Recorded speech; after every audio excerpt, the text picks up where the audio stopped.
Michelle, and this is my so-called handmade life. I have a blog by the same name, and that's my name on Instagram. On Ravelry, I am Mamatronic. I am really congested right now. It's Mamatronic, not Babatronic.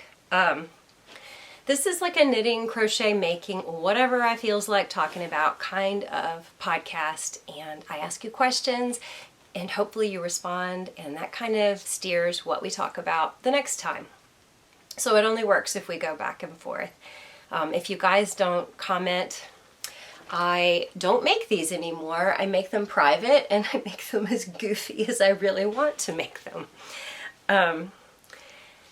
So I hope you had a really good holiday. I hoped to get with you to do an episode right at the beginning of the year, but we had a lot going on. Our son just graduated and he's headed for an internship, or he's already gone. And so we were kind of getting that kind of situated, his living, situation and different things. And then spending as much time with all of our children together as we could for the holidays. And then I got sick. And then Santa brought me a late present with RSI in my right wrist.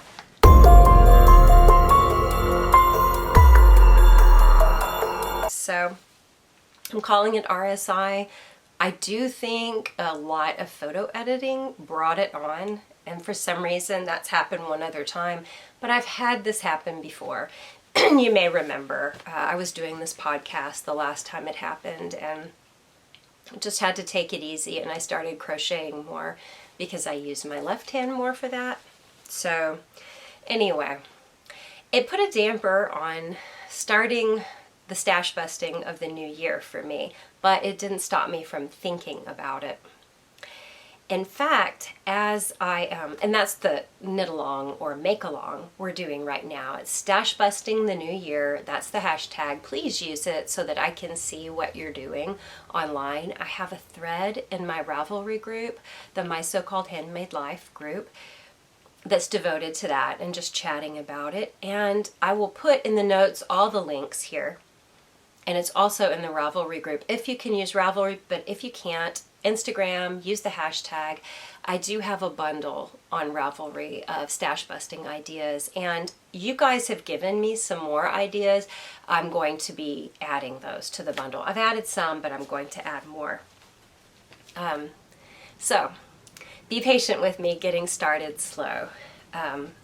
I've thought a lot about stash busting, and actually, as our son kind of decided to kind of clear out his room, I don't know, like maybe new clean sweep, new phase of life. He went through his things, which are really minimal anyway. He's always been really orderly and neat, and he kind of set some stuff aside that he didn't know if he wanted, he was on the fence about, and really the only things that he was on the fence about were things that attached him to his grandparents or great-grandparents. So, I mean, I totally get that. That's like my whole house is like a shrine to my grandparents, basically. But he was pretty balanced about it, and it was interesting for me as we talk about our collecting of yarn and things, and how we want to start using it and not collecting more. And we're just going to be discussing in the next 2 months just how we handle all this stuff, why we collect all this stuff, and how we should move forward.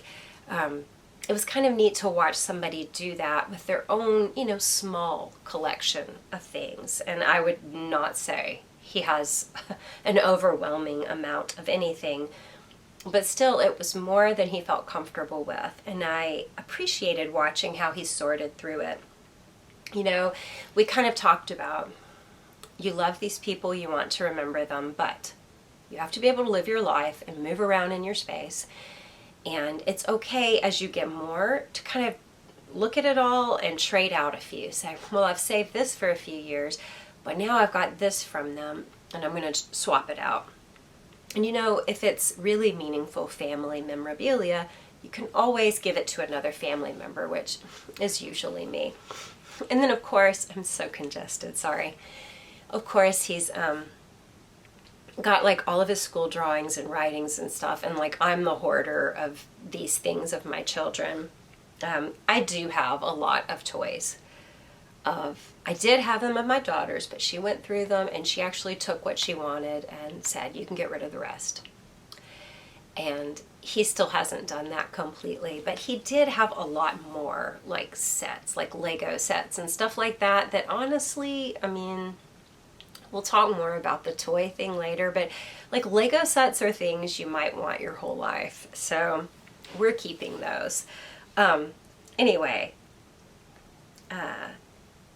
it was just interesting to watch someone sort through their stuff. And I've been watching a lot of things on how we collect in the United States, and I don't know, it gave me a perspective.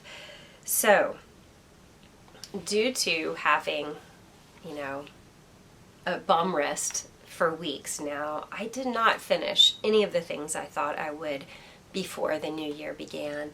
I'll show you what I've been working on though. I got a tiny bit done on the socks.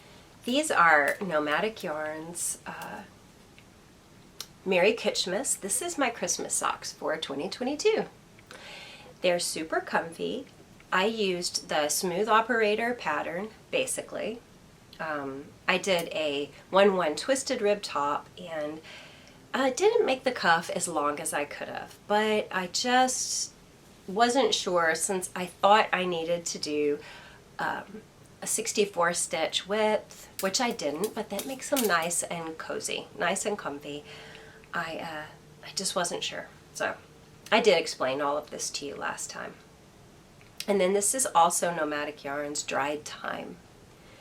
So I finished these and I have leftovers, and I showed you what I'm planning for that. That's one of my goals for the year, to constantly be using leftovers, to not let much time pass after knitting a sock.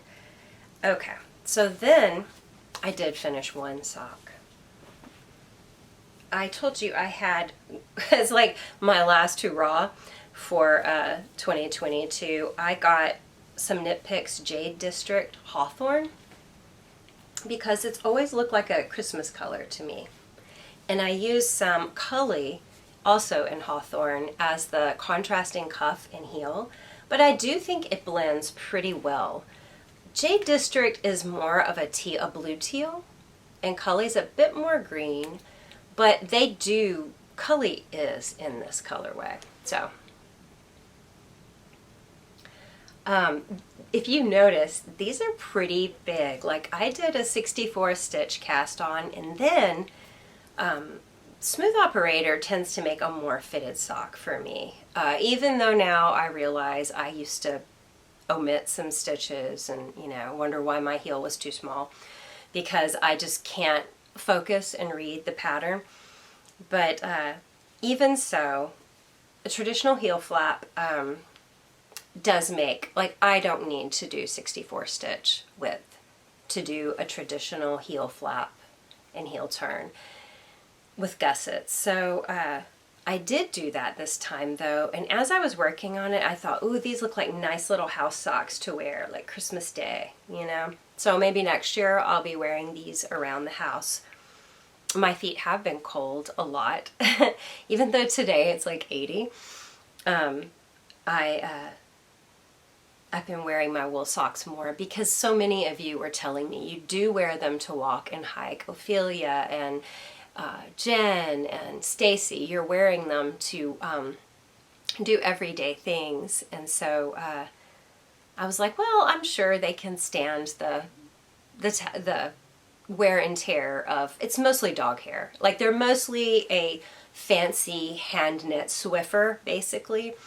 It's kind of gross, no matter how much I vacuum.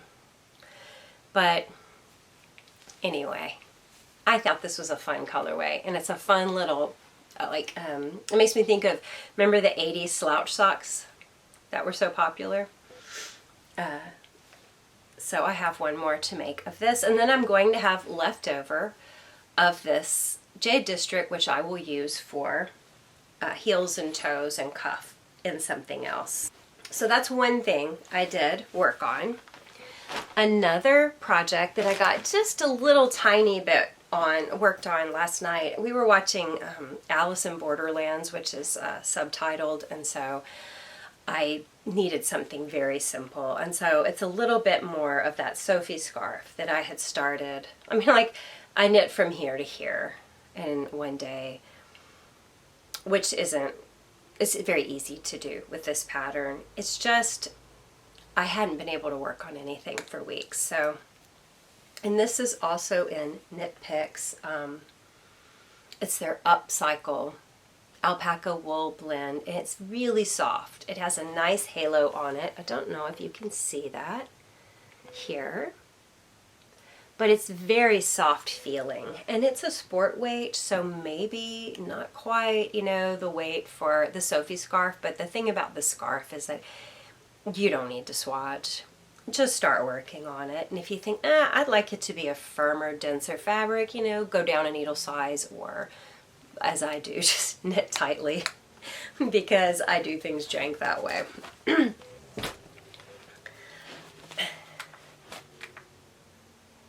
So that's kind of really all I worked on, like the last month. So I asked you guys what your stash busting plans were for the new year. Give me a sec. It's like I put on makeup and I feel like such a hoe, man. I'm like tarting it up, you know? And then I see myself in a picture later. I'm like, I have nothing on. I'm just so weird about, I don't like to wear makeup. Anyway, okay. I asked you guys what your stash busting plans were for the beginning of the year, and Denise, and I'm just gonna flash these things up here on the screen because I just didn't have it in me to get it all ready on my iPad. Denise wants to imitate a sweater from Emily in Paris from an episode of that show, which I've never watched, but I keep hearing about it. I've seen it suggested for me a million times. So I gotta look, I checked that episode out, Denise, but I love the idea of imitating, you know, a TV knit, and I am definitely going to do a knit along where we do that. And like I showed you guys the Don't Look Up sweater, and how I had some old stash and I got just a few new balls of something to go with it, and I wanted to kind of use stash earlier in the year. That's a TV knit I want to make, but I have a bunch more, and I'm definitely going to do a knit along with you guys if you want to do that. But don't wait for that, Denise. I'm excited to hear about what you make. She also is wanting to do the anthology shawl. Macon is doing, finishing a lot of unfinished knits. So the No Limits sweater, which I am going to talk to you guys some about Lærke Bagger's book, and the No Limits sweater is also in my queue for this knit along. I want to start either that or the Alone Together sweater while we're doing the knit along, stash busting the new year together. She's also got the Jenny jacket from Petite Knits and some Stephen West shawls to finish. But I love, Macon, that you are using yarn, like sock yarn or something that you got from 9 years ago, probably intending to make something right away, and you've just finished 2 pairs of socks with it 9 years later. That's so my story. But you did it. You used it. And then some fingerless mitts and different things. All of this has already been done. Like, Macon began like cutting down on pattern and yarn buying in December and has already done a few pairs of socks, a cowl, fingerless mitts, and then the leftovers from the fingerless mitts went into a cowl, which is how I want to start operating, like no waste knitting. And a goal for the year for Macon is to kind of come up with her personal sock recipe, which also has been a goal for me. I kind of know now what I want to do, but I still need to experiment with, I want to try Albina's integrated basic sock that Heather had talked about making so many of a few episodes ago. I do want to try that and see if it's different from the Fleegle heel that I did with At the Vicarage. That's Olivia Villarreal's pattern. I want to see that, and I want to do a few more of those and see if I do prefer them to this, well, I've already put it up, to the traditional heel flap. I also, my personal recipe, which I'll just like put it like I've done this before in a blog post, but things have changed. And I talked about that in my Socks and a Rant video. So I'm going to put my reformed, new and improved recipe, but I also have decided that I do like having some big cushy house socks. So certain patterns seem to work better for that for me. So I'm interested to hear, Macon, and how yours come along and to see in your projects. And then all of you can please hashtag your projects. If you're using Stash, if you're inspired by this knit along in any way, I'm not selling anything. It's just so I can find it on Instagram because I don't get on a ton. So if I have a hashtag to follow, it's really great for me and everybody else who's doing the same thing. Katie is doing Hello from My Colors by Jessie Made, and I've never seen that, but there's like 300 sweaters made. I don't know how long it's been out, but I don't know. It somehow has escaped me, this pattern, and it definitely looked like a great way to use Stash. The sample does, but Katie's and some of the others that I've seen are super colorful. I love it. I think it's the perfect kind of pattern for, you know, you've got color work and little bits and you can make all these striping combinations, and really nothing has to be so super coordinated or planned. So I love how that's coming out. And Katie, I just don't even know how you have Stash to bust anymore. You've been doing like stashing down for, it feels like ages. Like, I gotta do that. I feel like I've been saying that for 2 years. I gotta do what she's doing. So I'm finally doing it. Adina is currently working on a modular, like fingering weight color work blanket.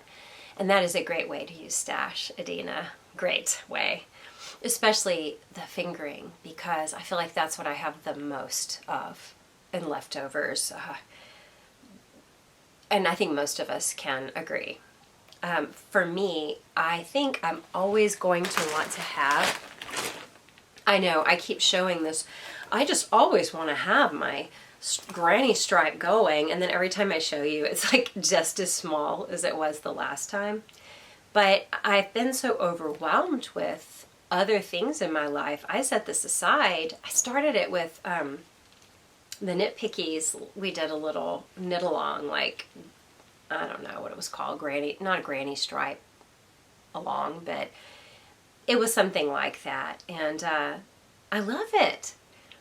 But I've set it down, and of course I have a million baby blankets to make, but I do plan, when I do all the baby blankets, to get back to this. And I'll probably always have something like this going for odd sock yarn, because I don't see me making so many socks that I can go through all that old sock stash very quickly. And they make a good gift. I mean, you know, if it's superwash yarn, it's going to get washed in a machine, but whatever, it could make a good gift to give. Also, Adina mentioned Tomomi's Flutter, and instead of using 2 colors, using 3. I haven't seen Flutter. I think that I might have, but I can't get it in my head right now. I'm going to flash it up here. And then a K facet scarf. Leah has been super busy with baby knits and still has more planned. And oh my gosh, what a great way to use old stash. Baby knits. Any size of leftovers, especially for like a newborn, you got it. You got a place to put it. Pam is doing another Sophie scarf and a moon whistle shawl. That's her immediate plans to use stash.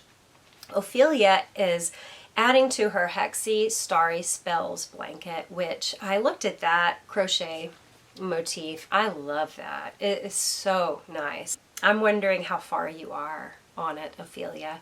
Let us know, or maybe if you could show a picture of it in the thread, the Ravelry thread for Stash Busting the New Year. I realize it's something you just pull out around Christmas time or New Year's you know, winter nights. And so it's meant to be like one of those slow burn projects, but I'd still like to see your squares together if any of them are already put together.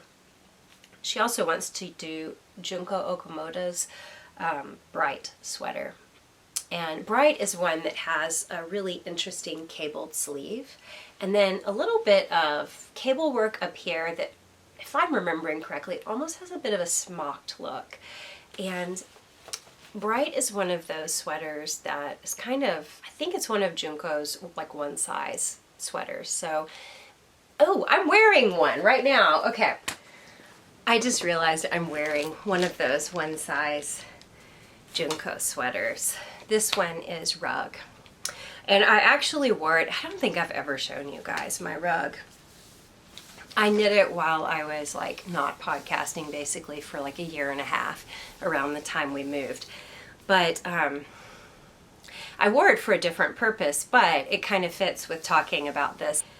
A lot of people don't love the one size knits, and Junko has some that have just one size. And that was some of her first knits. And like this one is a free it's a free recipe basically for a sweater. So, you know, who's going to complain about a free thing? You can vary the width of yarn you use and the needle, but just to a point. So that could be frustrating. Personally, I found though that like I've knit 2 of her sweaters now. I did this one and Plum, and the Plum sweater, I gained some weight since I first knit it. So I had a lot of positive ease when I first made it. Not as much now. And it's interesting. It looks different. It sits on me different, but I still like it. But that's all supposing that it's within your size range. What I guess I'm trying to say is with her patterns, a lot of her sweaters, they're kind of meant to have positive ease. So if you end up with more than you planned, I'm just kind of like, meh, whatever. It'll be fine. I think of it like my mom would when we would buy clothes for the school year. We would have growing room. I see it as growing room. That doesn't bother me. Now what would bother me is if I made it and it ended up being too small. That would frustrate me greatly. And actually my rug here is knit at a tighter gauge, because this yarn is not as bulky maybe as what she used. Maybe she used super bulky, and this is just like Knit Picks bulky. Wool of the Andes bulky. And I think it's the bulky Chroma Twist, which is sort of a bit of a spin cycle look yarn. And how I did this, Sarah did this in our Wing It Cal, I think, years ago. She had a bunch of stash scraps, and so this is a really good stash buster. She just varied it, sort of like, you know, when you're using, I think one thing that's been liberating, okay, I'm all over the place. One thing about all the spin cycle yarn that's been very liberating for us as knitters is to see how color changes, even abrupt color changes, mid-row, mid-design, you know, happening all the way down a garment for the contrast color really aren't a big deal. So I think a lot of us have relaxed. And with that comes seeing, I can do that with my stash. And Sarah used a lot of various scraps and went all the way down with scraps. And I don't know if she changed mid-row, but she definitely did like this in one color and maybe this in another, and then these right here. And so I'm using a color changing yarn that mimics that look of spin cycle, and it's been around quite a while, that Chroma Twist from Knit Picks. So anyway, this was though knit at a smaller, tighter gauge than the pattern. So it is more like, this actually fits me, is what I'm trying to say.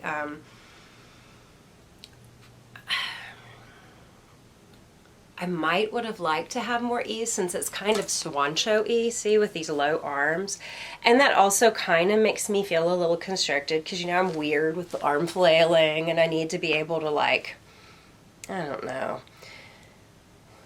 I don't know. I need to be ready for action. I'm not sure what it is, but anyway, it's really cute. I love it. It's kind of wrinkled because it's been put up for a while, but I was like, oh, I'll wear something that is a good stash busting idea. So you would need your main color here. Although, I mean, really, if you wanted, you could take this tan, you could do the top in one, a band right here so that this shows off, and then a different band as the main color behind all of these. You could totally do whatever you want. And it's just a good example. I thought about Sarah, and I thought about how neat her rug looked, and it made me think, oh, I could do that with some of my stash, or I could just use those couple of skeins of Knit Picks Chroma Twist Bulky.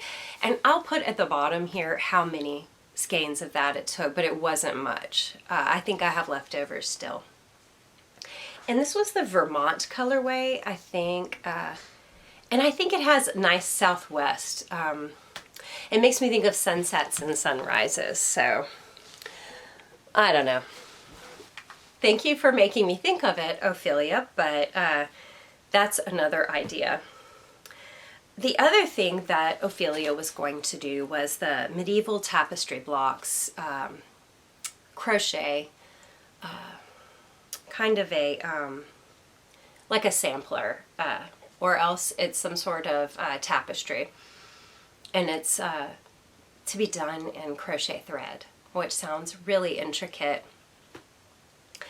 It sounds like a lot of work, but a really good year-long project to have in mind. So what are my plans for 2023, you ask? Because I just know you're asking. First of all, I just want to say right from the start that everything in this room, in that closet, in my house is my stash. So using any of it, I'm going to count it as stash busting, because though I'm not saying I won't buy, I don't really think I will. This is like my birthday month, and I'm like, I mean, I was joking with my husband. Are you going to give me birthday money to get like yarn stuff, just a small loan of $1 million? He was like, what would your podcast viewers think if you said, well, I'm not buying this year, but for my birthday, I'm using all of my Visa reward points? Don't listen to me. Are you listening to me? No. Well, don't. Do you need something? Well, I'll get this and then I can't hear you. You're really doing that for me so that I won't be embarrassed, right? You're so thoughtful.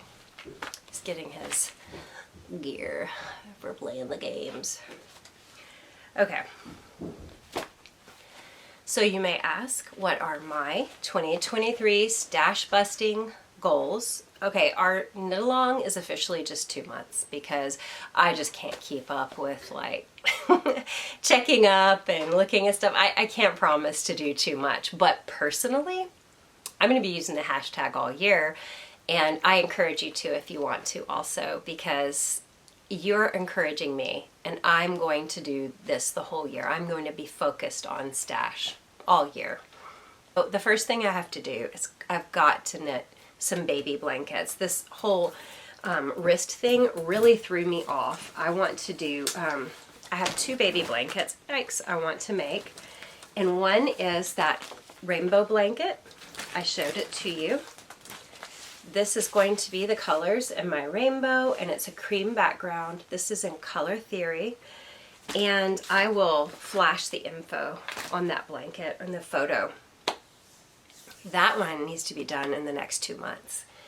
And then another one, I want to do the more the merrier blanket. Let me look.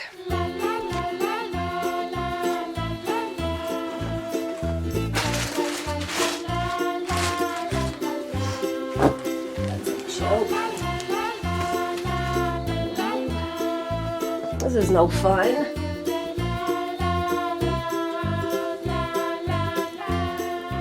Poop.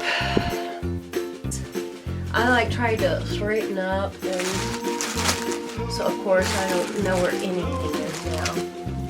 Okay. Whatever. It's the problem with having too much crap. Okay. I got this for someone else to make a blanket, and they said they didn't want to do it. So this will be my example. I got some mega cakes of Karen. I got 2, and I think it's the gnome colorway, which is basically a soft rainbow that I think works great for, you know, a girl, boy, whatever someone wants to do, whatever colors in a nursery. I really think this gnome color would not be too clashy. It's not bright primaries, and it's not this, but it's this size, and I got 2 of them. My goal is to make one for mom and then a little one for their daughter, so that her baby has a blanket while mom's new baby has a blanket. And those are going to be a really simple, I believe.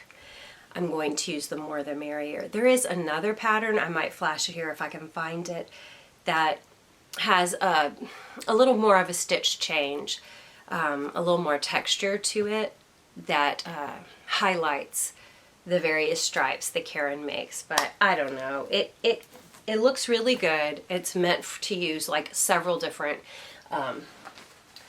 cakes of Karen, so I don't know, because I'm only using the gnome, which I'll do, but I gotta do the baby blankets first. But when I'm done with all the baby blankets, I want to have socks on my needles, like all year.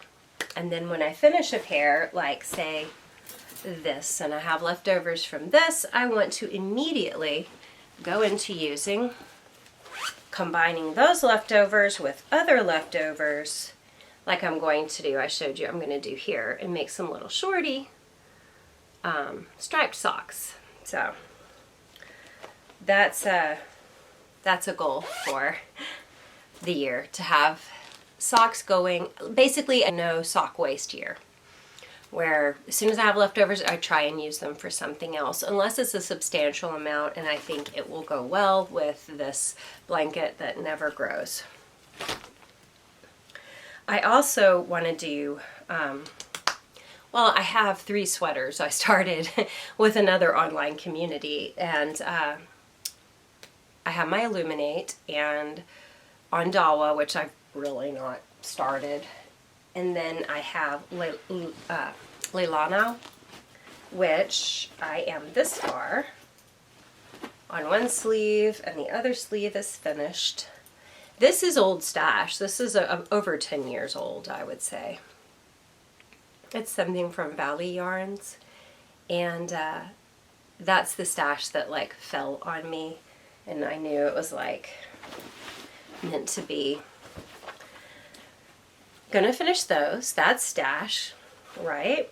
But I also want to do I want to use old stash for some super wintry, cable-y, you know, maybe like more natural colored old stash, like a classic cabled winter sweater. I just feel like, what is the point of being a knitter if you're not going to knit something like that in the winter time? I want to use my oldest piece of stash, which actually I've been doing in my Illuminate. That Rowan Kid Silk Haze is the oldest stash. Like, I scrolled down through my Ravelry. Talk about RSI. Don't look. I scrolled down to the very bottom of my stash and found Rowan Kid Silk Haze from Hill Country Weavers at their second to last location or something from way back when I first started knitting. And I never used it, and so I'm using it in Illuminate. So there you go, oldest stash being used. But after that, it's a lot of like cotton, dishcloth yarn, a lot of which has been partially used or used up, and just like weird odd one skeins. The first sweater amount that I have that's old stash that would fit me now, like I have some Debbie Stoller like Stitch and Bitch, 2 different colors. I wanted to make Isabel Kramer's driftwood in it. It's like bamboo wool. It's not enough yarn for me now. I don't even know if it would have been enough yarn for me to be comfortable with enough ease when I got it. But back then I would buy like the least amount of yarn necessary to squeeze out a sweater. My oldest yarn is this Loki in gray. And then I was supposed to have 2 of the green or the blue to make Skogafjall by Diana Walla. That's what I had queued like years ago to do with this yarn, and I have never done it. And so I might do that sweater. I might try a different one because like so many yoke sweaters have come out, and I don't know, I have so many now in my queue. There might be a pattern I want to do more, but I have enough of this and this to do a medium size if I want, a large size if I want. So I'm excited to use my oldest sweater quantity this year. Maybe I'll get it started in this knit along. I have a feeling those baby blankets are gonna take up, you know, some time, but I'll be following along with you guys using old stash too. So the last thing I would like to make sure I do, especially I want to do this in our knit along period, but through the year, is some on purpose scrappy type sweaters. And so I've got a bunch of them in that Ravelry bundle. And one that Macon mentioned, No Limits, is in this Lærke bagger book, Close Knit. And I wanted to show you some of the things in here. Let me first show you No Limits. So there's several versions of it. So here's Lærke in this one. It is super scrappy. Basically, it's variations. A similar pattern to this is the Stash Dive Raglan. I'm going to have that linked also. All of these are going to be linked in the notes, but where you have like maybe one main color that you use throughout a sweater, and then you add in at random moments different, like you hold it together always with some stash yarn or some scraps, but you know, use up the scrap and tie some knots and start another one. She has methods for doing it with 2 strands of one color and, you know, one strand of scrap yarn, or 1 strand of a basic color and 1 of a scrap yarn. And so there's just variations. And each of those variations maybe has a different neckline or something, but you can use the skills for all of them. So here are the 3 let me just show you these 3 variations of how she uses her scrap yarn. And this is the No Limits that Macon is working on right now. And Macon, I noticed you have done one that looks like a Lærke bagger sweater. I don't know, it's like, was it Retrospect? I can't remember the name of it, but it's very similar to this, and I wonder if it's the same type of method employed. So right here it looks like it's worsted held with other things and maybe making an all over bulky pattern, possibly. I love it. I like the high fold over turtleneck. There's just, I really like a lot of ribbing at the ends, edges, the bottom, the sleeve, and the turtleneck for a sweater. I wanted to talk to you some about this book though, because it just looked like a lot of fun. I don't remember where I first saw this spoken about, and I had never heard of Lærke before, but she's really well known in just regular fashion circles, not necessarily the knitting like elite. I think Vogue recognized her as best newcomer in fashion. And so her perspective, where she's coming from, and I could be wrong about some of this, but I feel like she is coming from a different perspective from some of us. And I know some of you out there who watch, like, we all started like growing up as knitters together with Ravelry, and we all kind of like learned certain techniques around the same time. You know, as certain indie designers were like employing steeks, oh, we all learn about steeks. Remember, it was like so, cutting your yarn, it was so novel. And now it's nothing. And the same with when I wanted to make this yoke Icelandic sweater, there weren't that many patterns out really designed with Lopi in mind for a yoke sweater. And now, like, that's all anyone knits. We kind of all have gone through these phases and learned our techniques together. So a lot of us do the same methods for making a new stitch or increasing or decreasing or whatever. And I have a feeling that Lærke did not. Like, though she, I mean, is Scandinavian and learned from her grandmother how to knit, I have a feeling that she just came from a completely different perspective, not necessarily that route. And I don't know, just little things like the way she sews pieces together with crochet. She doesn't sew them.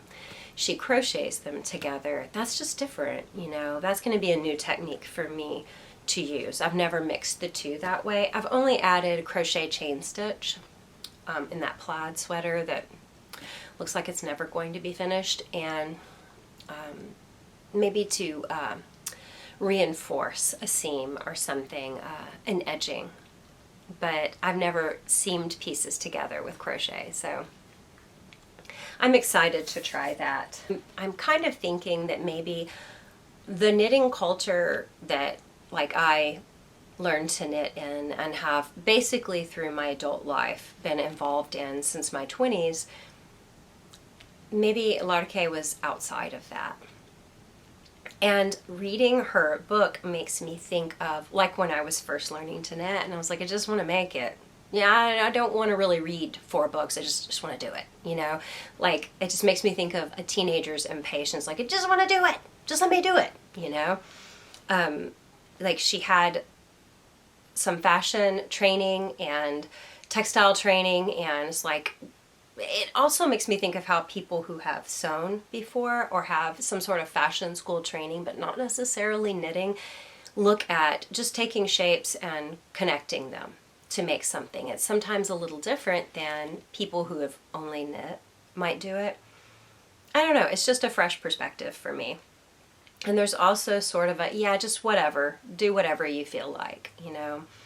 So the random scraps here and there, ends hanging like a fun fringe, knot tying, I'm all behind knot tying. Like, I love the knot tying. I used to feel like it was super lazy, and maybe if you spent this money on this thing and this time, if it's worth doing, it's worth doing well, I would hear my mother's voice. But you know what? I love that I don't give a crap anymore, and I like that she doesn't either. She had me at knot tying. You know, like we talked about how there's so much reiteration constantly. Everything is just repeated and rehashed on YouTube. I'm glad that she really isn't making this a how-to book. I mean, she's got diagrams on how to knit, like the knit stitch, the purl stitch, but I'm glad she's not pretending too hard that this is going to teach you how. I mean, honestly, there's diagram enough to make a person interested, but they're going to have to go somewhere else if they want instruction. Because, like, she's like, this cracked me up. She's like, it's virtually impossible to explain to someone in words how to cast on, so just go look it up online, which really isn't true because I learned how to cast on from a textbook with images, but whatever. That's okay, because I think these diagrams are enough to make a person who hasn't learned to knit yet think, okay, wait, this is approachable. I mean, they might get a little frustrated because they're like, well, how do I cast this on? But once they've got, you know, YouTube, just YouTube it. I think it's enough to make a person who's honestly considering to buying the book think, I can do this. And then when they get in it, they can fill in the blanks with YouTube. She does not do a ton of that.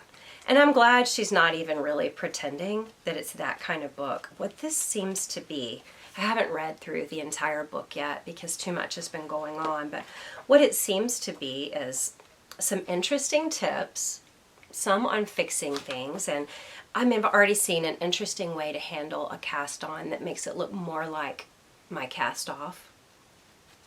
And it's sort of like just encouragement to do whatever you want. For me as a knitter, who I already know how to knit, it's encouragement to just try whatever you feel like. And just looking at all the colors, like you see how she's using beads, and she talks about beading and has like a, right here, a beading instructions. The randomness and the size of these beads. Same over here.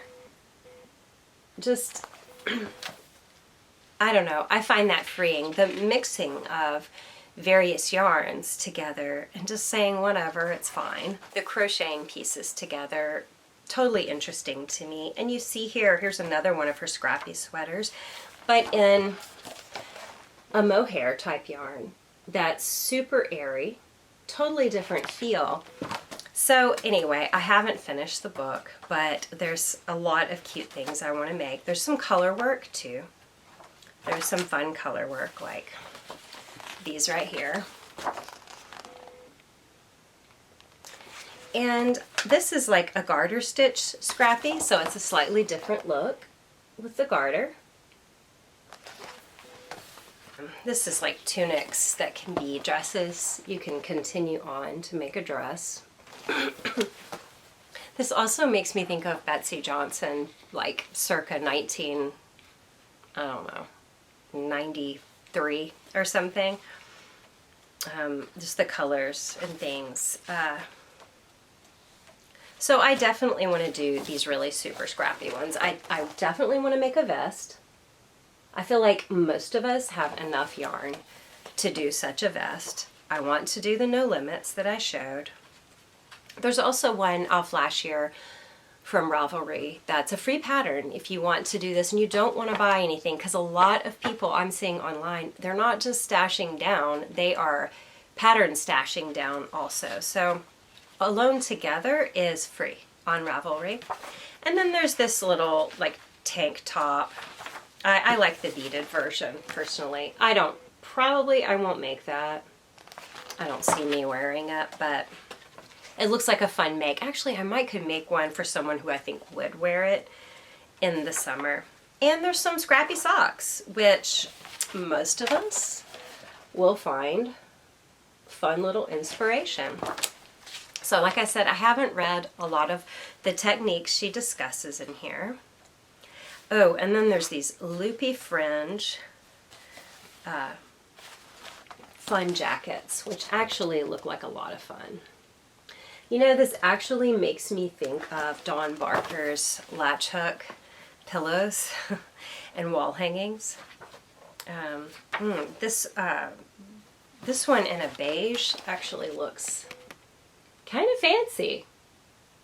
You know, I don't know that I would do one of these, but it looks like a lot of fun to make. And then there's the mega beaded sweater. Probably wouldn't do that either. Also, I don't have many beads, but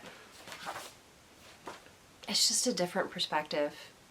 Yes, they are really large bubble type sweaters, which we've seen a ton of in recent years, but her whole method of doing it, and I still love them. I mean, look what I'm wearing. I like a big, you know, positive ease, bubbly sweater, so I'm all for it, but the idea of kind of a devil may care, whatever, do it however you want to do it attitude, I find nice and refreshing. Have you noticed that more people, I think a lot more people, are talking about stashing down this year or stash busting? It's everywhere, and actually I mentioned in the last episode, Balance Gain on Instagram, Kendra was talking about stashing down, and I thought, you know, she's maybe going to do that through her YouTube channel, but she only posts like maybe once a month, so it's actually a Discord thread or Discord community that she's doing it through, and I joined it. It's like I've probably gotten 100 like like, since I've been doing this with you, because 1, 2, 3, 4, 5, oh my gosh, like there's probably 50 in the last 10 minutes.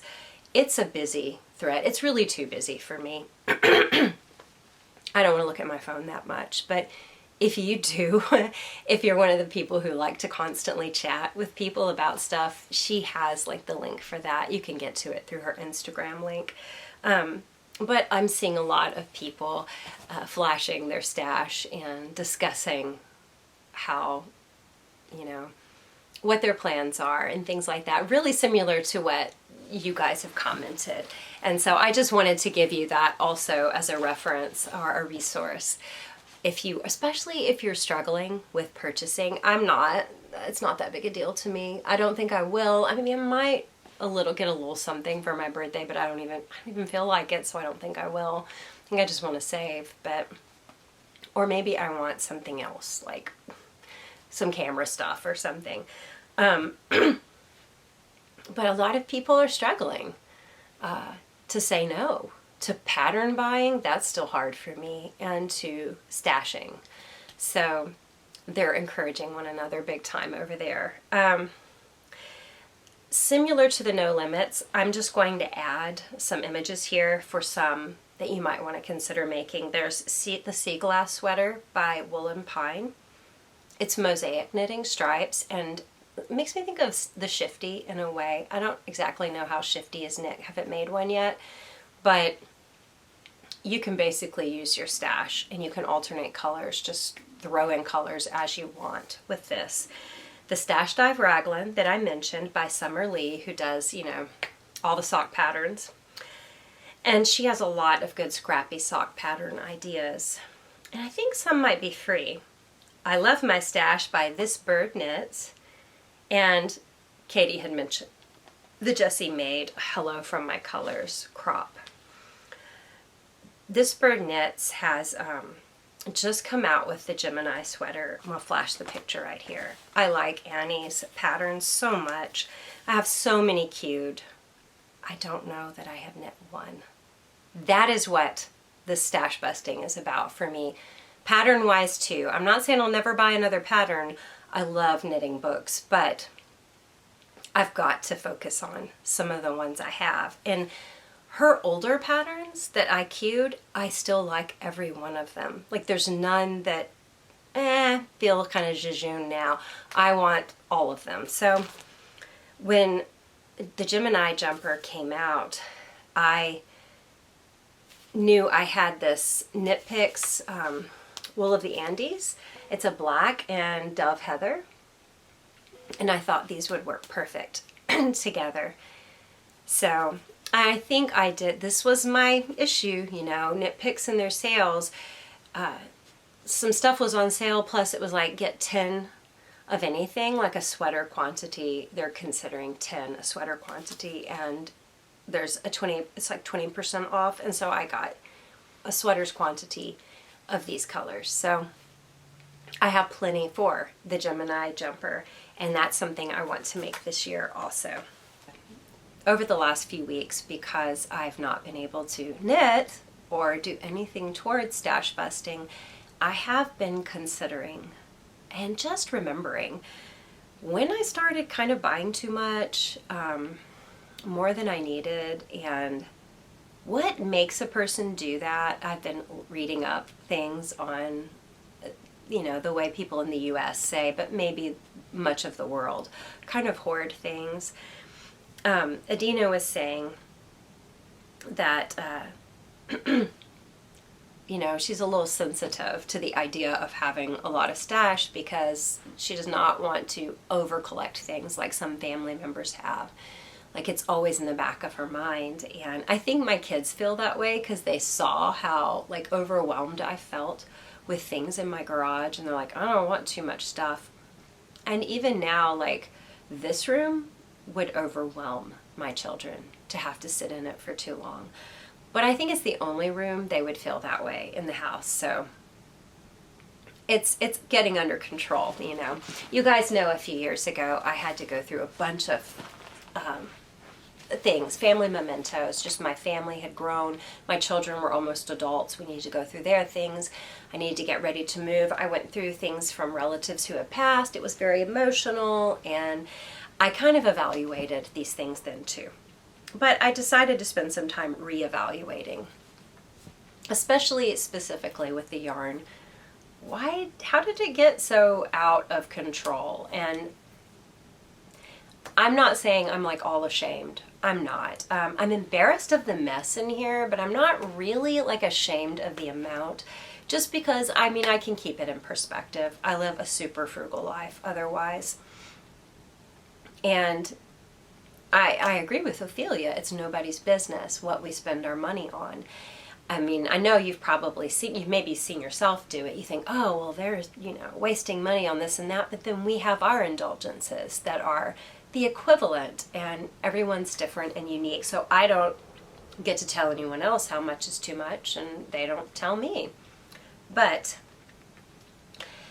just because I'm slightly sickened by the mess of my stash doesn't mean I will be by yours. So keep that in mind as we talk about stash busting.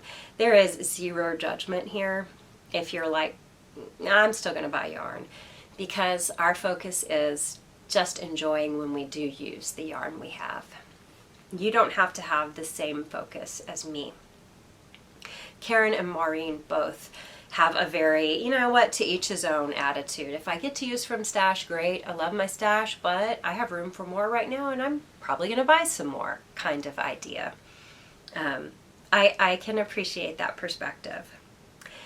I was thinking about when I first started buying yarn because of Instagram. It became more about consumerism, than it did inspiration. I think 2015, I remember this moment really clearly. It was the day of my grandfather's funeral. My daughter had a shower and a wedding shower, and that night he died. It was a super hard day, and she was fixing to get married, but and I was exhausted, I was up late. The funeral had happened. It was a wonderful funeral, actually. It was both of my grandparents. Their funerals were almost truly like a party. They were hilarious. They were fun. And it's really gratifying to have a lot of people there, which isn't the norm, but I think it's because of the church they were involved in. They were well loved by people of all ages. But I couldn't go to sleep, but I was completely exhausted, and I saw somebody selling their yarn, a dyer, online on Instagram, and I was like, I'm going to get some of that. And I did. And then another friend of mine on Instagram was selling wallets, handmade wallets. I got one of those, and I remember buying them and thinking, it's 2 a.m. This probably isn't healthy. I'd never done anything like that before. That's really not a big deal now, but it felt weird to me then. And it was a moment that I keep going back to, are you doing this to distract you from how you feel? And I've joked before that a lot of this stash has to do with unchecked depression. And it's like a joke, but only sort of, because there was a really stressful time where I wasn't able to do and make as much as I wanted, to knit or to just, life was hard for a while.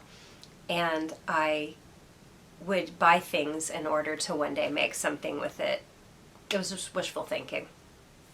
Anyway, I looked up some other perspectives. I was watching a video called A Cluttered Life, Middle Class Abundance, and it was talking about people specifically in the United States and how we fill our homes with things. And these archaeologists studied how we interact with our home environment, and they went into several, 30 homes, counted every object in the house and documented it and its use. They documented the movement through the home and how much time everyone spent in it, and then they went back 10 years later and visited the same people. And it was just interesting. We have more items in our home. than ever before, ever in history. These are just some little notes I made. They said it causes high cortisol, mostly in moms, because they tend to be the one who is left responsible for homekeeping. But really anyone who's in charge of housekeeping has those higher elevated cortisol levels. And one of the, maybe it's an anthropologist, said, our society has mechanisms for taking things in, but we don't have them for getting them out. I do feel like it's more common, though, now to talk about getting rid of things. A big thing they discussed was toys.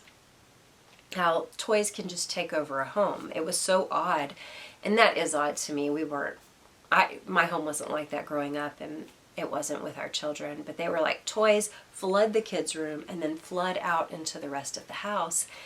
And part of why they thought that might be was people missed out on their childhood, and they were trying to make sure their kid had it, and also maybe living through their kid a little. But they also talked about how the type of toys were toys that would appeal to parents too, which I know you know, like so many shows aimed at children also have things in them that will amuse parents, you know. That's really common in movies now. They said that U.S. homes have a real child culture. 3% of the world's kids are in the U.S., and we have 40% of the toys. I found that interesting. Another thing they mentioned was how cluttered your refrigerator door was an indicator of the rest of the house. These are lies we tell ourselves, and it's sort of like a little gauge, a barometer for where you are personally with your own stash. So you don't have to share your answers, but you can, because I'm going to share mine. And if you're not a stash person, it might apply to something else in your life. And it's kind of like our own little Cosmo quiz, like these 9 questions, answer these to find out if he's really into you. So number 1, if I can get it, then I can blank. If I just get this, then I can. That led to a lot of my buying for a few years when I had very little free time to myself, and knitting was my little refuge that I didn't get to indulge in much. I would just shop for yarn online, and it would be deals and sales, but I caught myself doing it, and I was like, this isn't the greatest. I need to stop doing this, but then I would keep doing it. I feel like the truth of that is, if I get this thing, I'll probably never finish the last thing I thought I would get. Like, or if I get this wool of the Andes, I'll never finish that Lopi sweater I meant to knit, 8 years ago. Number 2, I have room for it. It's so little. And my new response to that is, so what? So what if I have room for it? Great. Make more room. I have enough stuff to keep me busy. This is just me, remember, there's no shame here. Number 3, it's a good deal. It won't hurt my budget, and I can always give it away or make a gift from it. My thought for that is, so what if it's a good deal? Are you really going to make a gift? Are you really going to give it away? Probably not. It may just get lost in the shuffle. Number 4, but I use it. Okay, I do use yarn. This actually, a lot of these can really apply more to other things in your home or about your lifestyle, but it applies somewhat to yarn. Yes, we use it, but I'm not using it all, and I'm not using it all right now. Plus, if I'm constantly adding, I'm never going to use it all. So I like the idea of just because you use it doesn't mean you need it. And I like exercising the self-control. Like, it feels really powerful to just say, it's not hard really to do with yarn for me, but like with books or something, to say, yes, I would use it. Yes, I would enjoy it. But you know what? I don't need it. I've got some other things I can be reading right now. Especially with all those pattern sales at the end of the year. Oh my gosh. I bought a bunch of them. I did.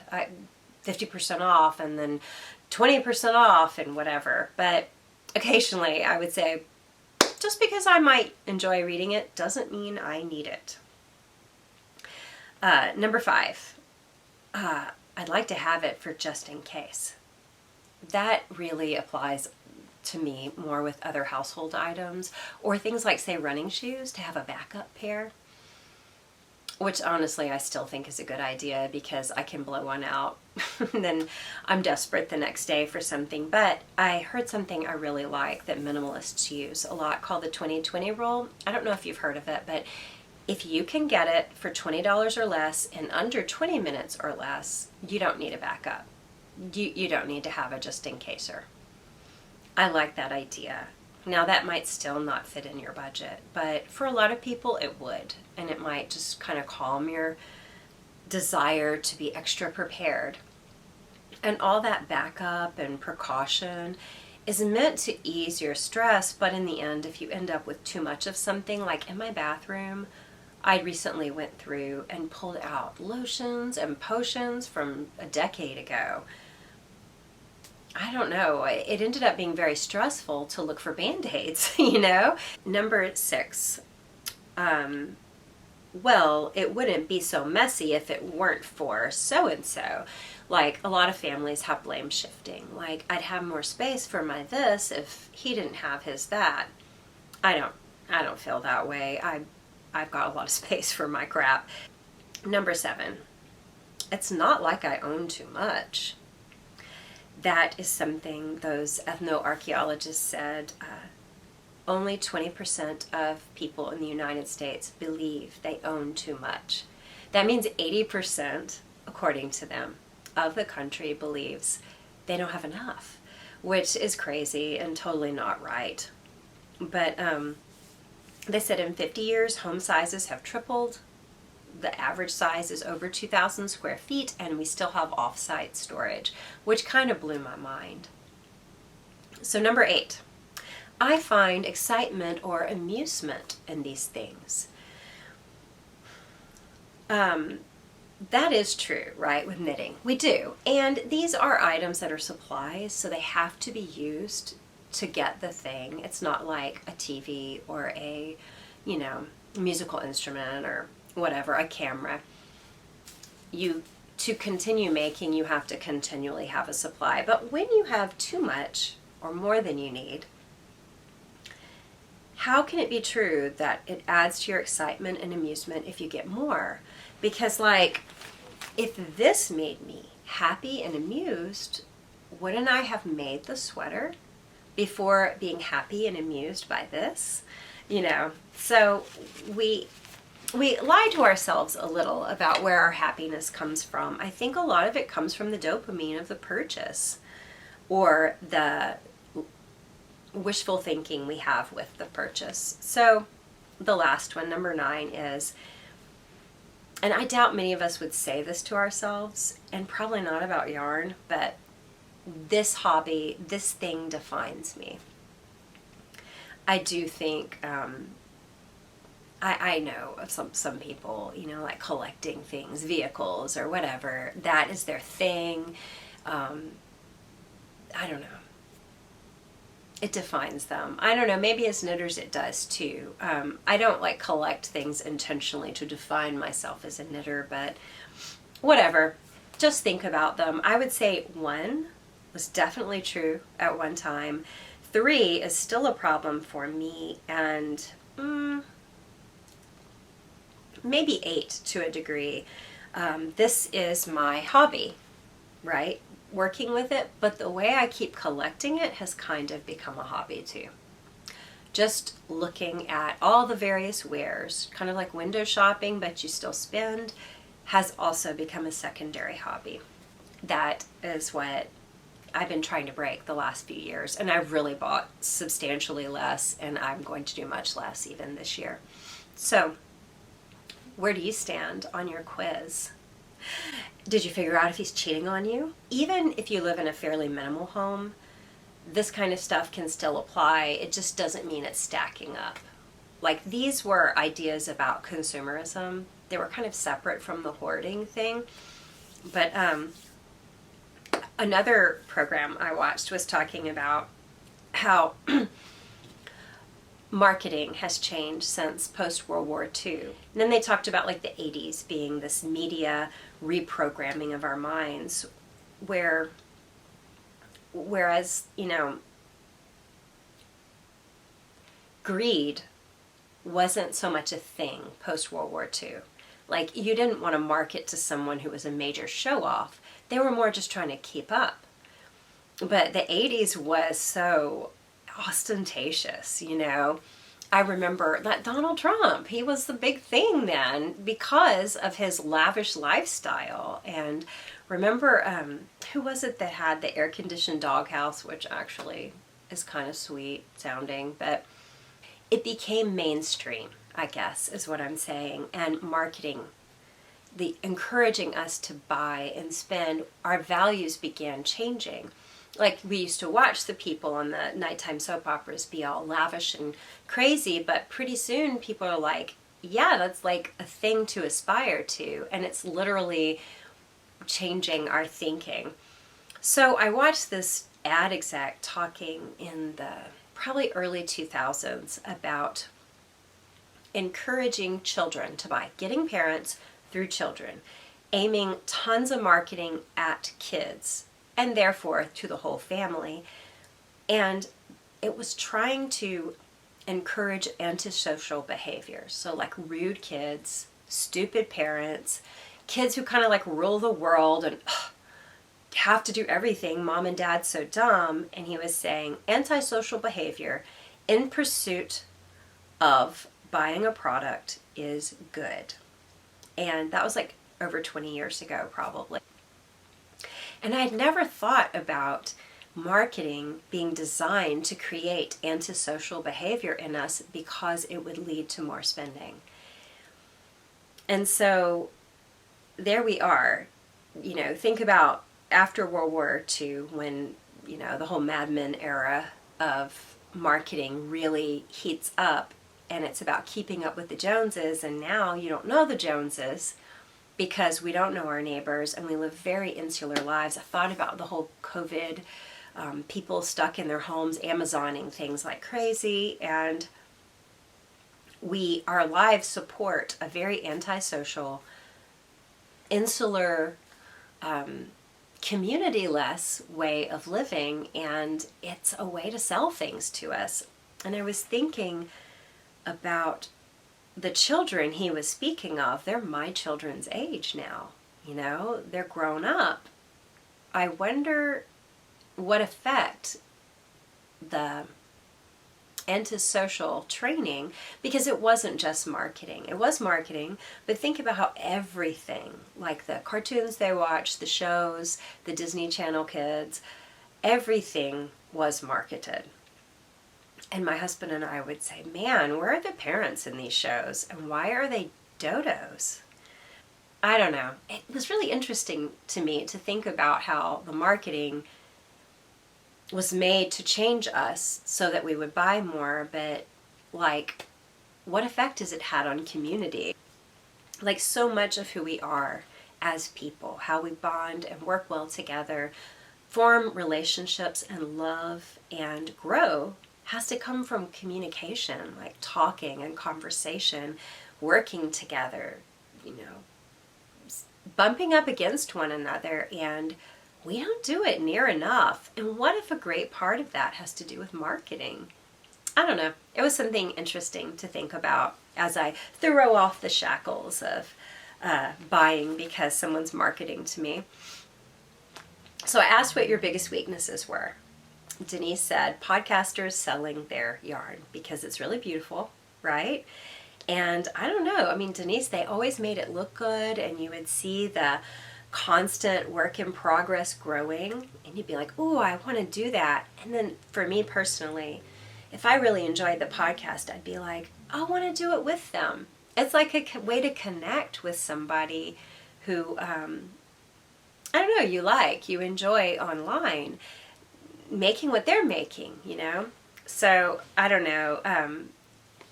I'm not saying that anyone would feel that way about this knit along, but it is a way to do that where you don't have to buy anything. We're just doing this together to encourage one another, to enjoy what we've got. Leah and Jen both are like me. It's like the nitpicks. It's bad. I think Leah also said Barocco. sales, and Barocco is a pretty good affordable yarn, and when it goes on sale, it's good. I mean, it's a good price. Pam said that sometimes just wanting to support a business would lead her to purchase where she probably wouldn't have before, and I get that. I've done that too. And I'm not against it. I'm not against it. I mean, I think there's way worse reasons to over purchase. To help someone else isn't a bad, way to go. And say you were gonna buy the yarn anyway. I can maybe find a cheaper version somewhere else, but I really respect this person's business. I actually think it's worth spending more if you can afford it, if it's the right thing for you to do. But it sounds like at times it wasn't for you and you did it anyway. I can relate. I wanted to show you some fun things to make with Stash. This is a bulky, but I actually think Aran weight would work fine for the size I have in this rug. But a bulky or super bulky would make a nice, generous, fitting swancho of rug. But again, I used a color changing yarn in the background, but you could use bits of scraps and just magic knot them and just, have at it. Like my magic cake I made that's all just random stuff knotted together. You could totally do that and have fun. And remember, use Lærke's philosophy of just tie those knots. Here's some things that I used with Stash scraps. I was knitting this as a test knit. It was not a great quality yarn. It was a acrylic-y yarn, but I wanted to make something, make it a little more interesting, so I held a color-changing variegated yarn with it, and it gives it just a subtle little tweedy gray pops, even though it's not a tweed yarn. That was a fun one, this little cowl, and I wear it, like to walk dogs and stuff still. I showed you guys this a few months ago. This really did not take much yarn. A lot of people have done this little cowl with their super bulky or bulky leftovers, and I just think this one is very cute. It came up really nice. Actually, this wasn't drops. This was a knit I recycled. Remember, it was a scarf that I pulled apart and made into a cowl and matching hat. Similar to the way I striped this, I used some interesting variegated yarn from Felicia Lowe. Is it Felicia Lowe? I can't think of the yarn brand, but it was a while back. It was super bulky yarn, and I mixed it with bulky, and I made up a sweater. I call this Lund or Linden, but it's my Killing sweater. It's meant to look like one that was in The Killing, the TV show. So this is one you could also use. Make your own version of Spin Cycle and do that with your contrast stripes, or make each row a different color. This is just that kind of thing. I just pulled out some things I saw that made me think of scrappy yarns. And then this is like, oh, here we go. These hats, easy to make with, you could hold things double. This is a slouchy sock head hat. And this is one, Buckalope, I think is what it was called. This is Andrea Jimenez, I think, the Knit Pickies pattern. I cannot remember the name of it. Maybe Buckalope? It's really cute. I don't know if you can, yeah. This is a fun, very variegated yarn, but it's a bulky yarn. You could hold a worsted with a color changing yarn and have an effect similar to this, and it would have a nice, fun. And then I like using multiple yarns for a giant pom-pom. So this is 2 different yarns. That's a fun way to use little bits for a fun pom-pom. This one is like a multicolored stripe pom-pom. this was a fun hat to have. This is a fun one to wear, and it's fun to make. That's a good one for if you have bulky yarn, but also if you don't, holding stuff together and making a really crazy fun speckled hat. I mean, this is cabled, but it still looks nice with all the color. It's not too busy, I don't believe. And then one I made, it's like a free pattern that I have on Ravelry. It's so super basic, and I don't really worry about the jog. You don't have to either. I might talk about how to avoid it, but it was like, I was just copying a discontinued Madewell cowl. But since I've seen a lot of these, there's patterns out. I think they're pay-for patterns, but I just did it with scraps. And it really is copying something I saw on Madewell, but I couldn't find anymore. And also I was a knitter, so why should I purchase it? And you're just doing a tube. This is a tube. This is worsted weight yarn. I just did some random striping, and then your tube changes and you're purling. This is reverse stockinette. And then you go back to stockinette. And then reverse stockinette. So you have 2 of each. So this one's not super long. This one was, same thing, I just did 2 colors instead of a bunch. And this is real wool, and it is I really like the way those reverse stockinette stripes look. It's very warm. This was the ultimate during soccer season when I was forced to be a soccer mom. So I just wanted to kind of give you guys a few more visual aids and encouragement, like, yes, we can do this. There's lots of fun things we can make with all the little bits.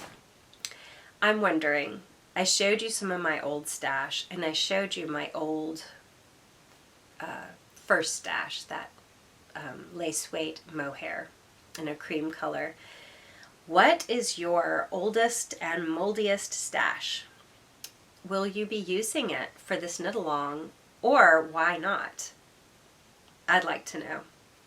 Another thing I want to talk to you guys about is storing your stash. Like, if you have any ideas for, let's say, for those of you who feel it's almost unmanageable, like me. I have vacuum bags that I put like all of one type of yarn in, like by brands. And I pretty much have like a bin of knit picks and one of patterns or things I got from Joanne, say. I have them kind of usually, if there's a larger quantity, divided that way. But there's not a ton of rhyme or reason. I wondered what you guys do to organize your stash. So for until it gets under control organization, and once it's already under control, which Karen, it sounds like yours is just lovely. It's perfect. It's in a cabinet. You can see it. It's just right. You use some, then you add some. That sounds like the perfect goal for me. I have this shelf system in here. If that is where all my yarn fit and I could kind of look at it, that is my goal. So let me know your ideas, and definitely let me know, what is your oldest and moldiest stash? Are you going to use it this year? And if you're not, why not? I'm losing my voice completely. I've talked so long, and I said this is going to be a fast episode because I don't have anything to show. I have nothing to say. Ugh, I always find something to say.